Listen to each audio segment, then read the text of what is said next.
আজকে আমাদের মধ্যে ডিএলএস পিএস এর টুর্নামেন্ট হচ্ছে।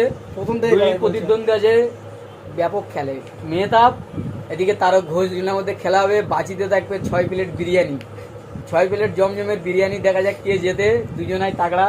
আগের দিনে তারক নির্লজ্জর মতো হেরে গেল, আমাদের মেহতাব জিতে গেল। সেই কনফিডেন্স নিয়ে মেহতাব আজকে মাঠে নামছে, দেখা যাক কি হয়। তা খেলাটা দেখতে গেলে আমাদের চ্যানেলটাকে ফলো রাখতে হবে এবং ভিডিওটা পুরো দেখতে হবে। দুই প্রতিদ্বন্দ্বী মেহতাব, এদিকে তারক ঘোষ, আর এদিকে আমরা সাপোর্টার হিসেবে রাজামাঝি, শাহরুখ, সায়ন ধাম, আয়াম খোকন। তো গাইজ আজকে আমাদের যে পেস খেলার টুর্নামেন্টটা ছিল, সেই টুর্নামেন্টে বিনা গোল অবস্থায় নিষ্পত্তি হয়। তারপরে টাইব্রেকারের মাধ্যমে আমাদের খেলা জয়লাভ করে মিস্টার মেহতাব তরফদার, এবং হারকে স্বীকার করতে বাধ্য হয় আমাদের তারক ঘোষবাবু।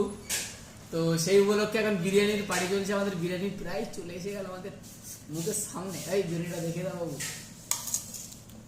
প্লেটগুলো আসুন। ওয়ান মোর বন্ধ কর, খাওয়ার সময় ডিস্টার্ব না। All team. এই যে ও দাদা, এই খালি দাদা বলি। বন্ধুগণ, হাঁসের মতন খাওয়ার পরে 6 খানা প্লেট ফিনিশ করার পরে বসে আছে যে হাঁস, একটা এখনো ওটার নাম করে না।